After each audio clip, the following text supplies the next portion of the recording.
Hi guys, this is Akhlaq Ahmed. Welcome back to my channel once again.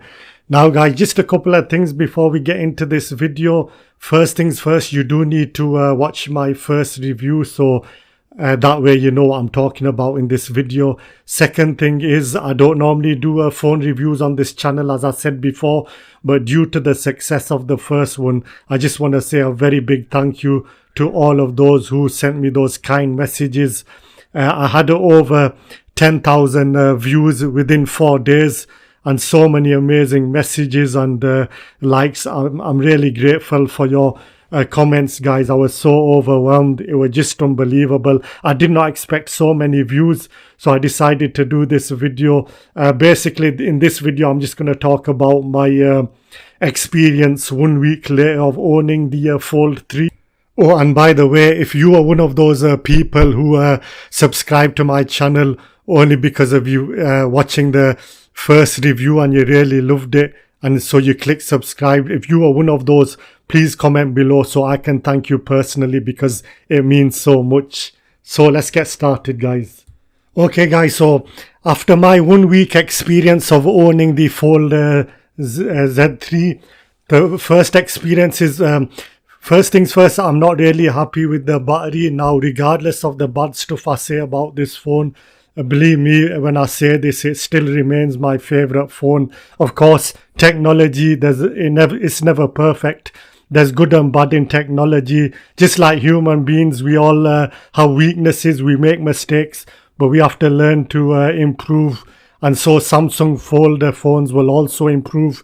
Now, as I was saying, that I'm not happy with the battery, because not only that, but the fact that you have to charge this for like 2 hours. Now, when you're paying £1,600 for a Samsung Fold, you would expect the Fold phone to charge up to an hour the most. Now, that's something that I don't like about the Fold, because with this one you have to wait 2 hours. Now, bearing in mind, guys, I've come from a Note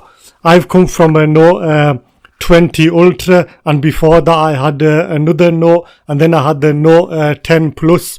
So my last few phones have been a Note, and I'm so used to my phones being charged in an hour, but now I have to wait 2 hours for this to charge up. I feel Samsung should have done a better job with this.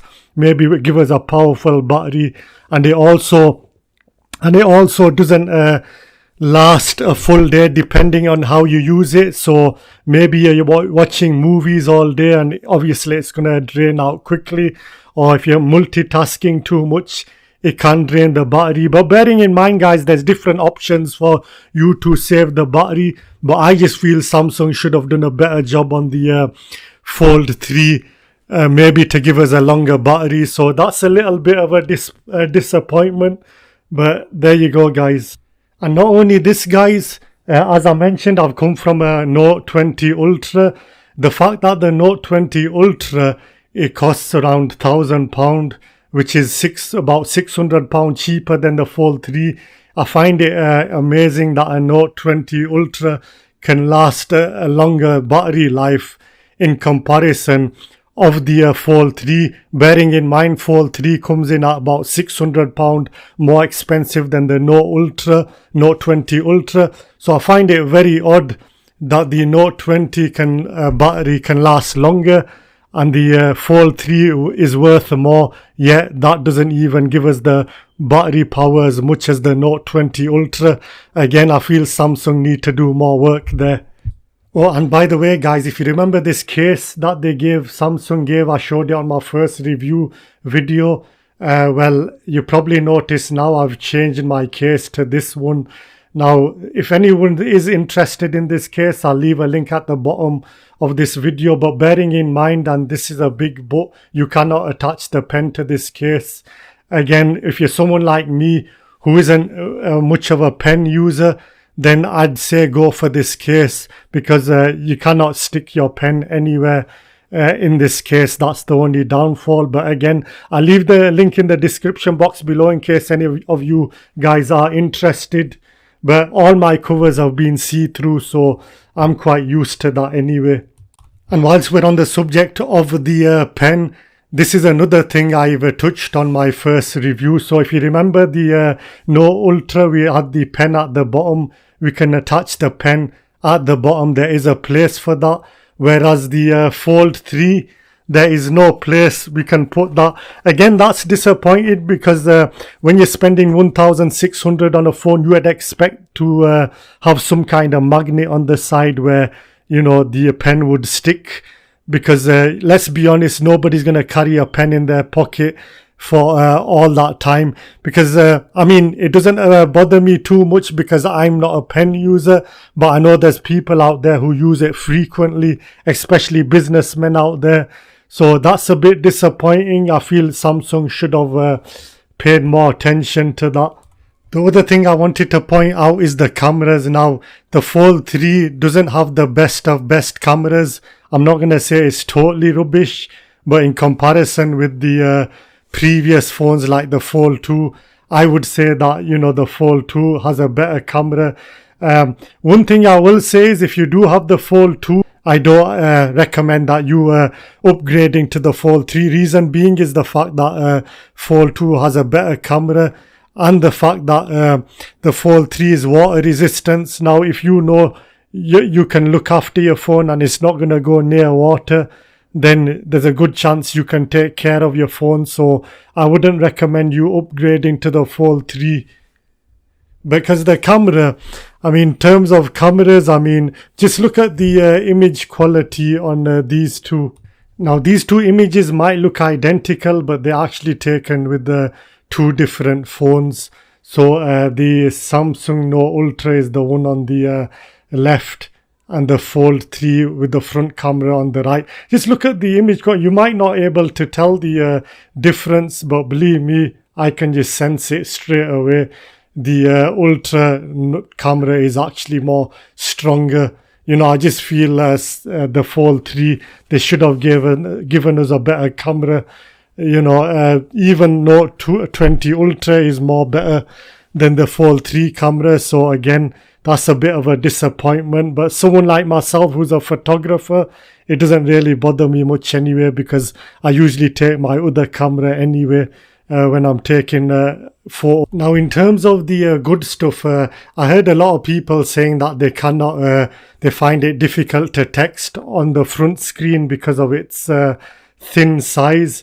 But I'm here to prove the record straight. So it's not as bad as you seem. So I'm going to send a text right now to show you it's not as bad as what people are making it out to be. So here I'm just going to type in a text now. I want you to watch closely. Notice the way I send. Well, I'm not going to send the text, but I'm going to type it up just to prove to you that it's not as bad as how people make it out to be.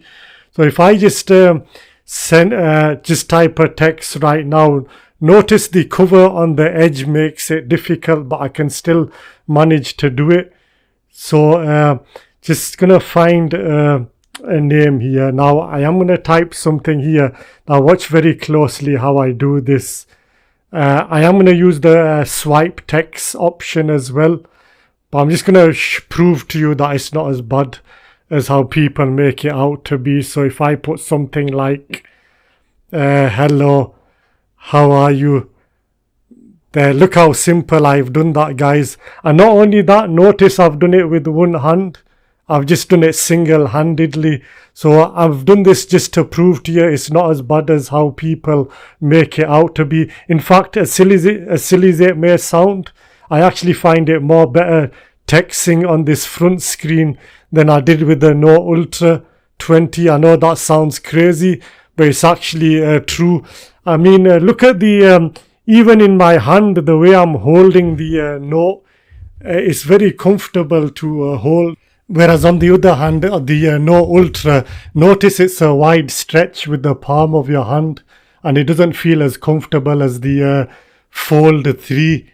You know, that's one thing what I love about the Fold 3. It feels so comfortable in the hand, almost like holding a remote control to your TV set. That's the best way to describe it. Oh, and by the way, guys, I did forget to mention when I was talking about the camera, I forgot to mention that this phone also doesn't have a 8K camera quality. Now again, that's disappointing. I mean, no big deal, but when you're spending 1,600 on a phone, you would expect that, especially given the fact that the Galaxy S21 has it. So why not the Note 3? So it is a bit of a disappointment, but again, that's just one of my things that I would say to Samsung. Please give us that 8K camera quality, because we do need it at times. And also guys, if you remember in my first review, I was going to show you the camera selfie mode. Well, I'll show you it now just so you guys can see it in action. So it's just a camera where you can turn it around. So now you can do the selfie. So here it is in action, because I didn't get a chance to show you that on the first review. So that gives you an idea. I believe it's very useful, when you're taking selfie. And another thing I love about this phone is the TomTom sat-navs, things like the sat-nav or Google Maps, it shows up amazing on a big display like this. It just makes it look so perfect, so worthwhile on a big screen. So displaying maps and Google, Maps, that kind of thing, it's actually good for that kind of stuff, because you haven't got it on a small screen, if that makes sense. And I also love the flexibility of switching through apps. So if I pin my taskbar to the side, I can switch in between apps. So WhatsApp and Sky News, for example, it makes it so much easier compared to other phones. It's very simple to switch through apps. And I also want to know, I've heard people saying that the eye is still distracting. The camera, the underlay camera is still distracting, but to be honest with you, throughout the time I've been watching a movie on this phone, I've barely noticed it, believe it or not. But I've even forgotten that there is an underlay camera, because that's how much I don't notice it. So these people say that they notice it. Maybe I respect what they're saying, but that's not the case for everyone, because me personally, I barely noticed that there's a underlay disturbing camera. So I still feel they've done a good job of that. And so there you have it, guys. Now this goes back to the question, should I upgrade to the Fold 3? Well, again, as I was saying, if you already got the Fold 2, I would strongly recommend that you don't upgrade. Trust me, you're better off with the Fold 2. However, if you're someone like me who's never owned a Fold 3 before, or any Fold phone, I would suggest that you do upgrade, because it is worth it that way. For a first Fold phone, I would say it's worth it, given the fact that it's water resistant and all those things. I did mention the battery power and the camera. If Samsung can fix this, then believe me, it would be the best phone ever.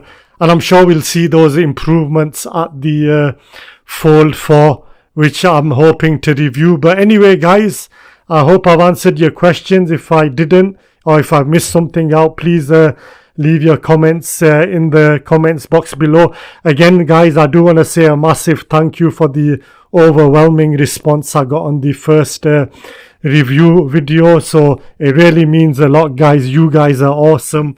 So anyway, guys, if you did like this video, please give me a thumbs up, smash that subscribe button, and I'll see you guys on the next video. Thank you for watching.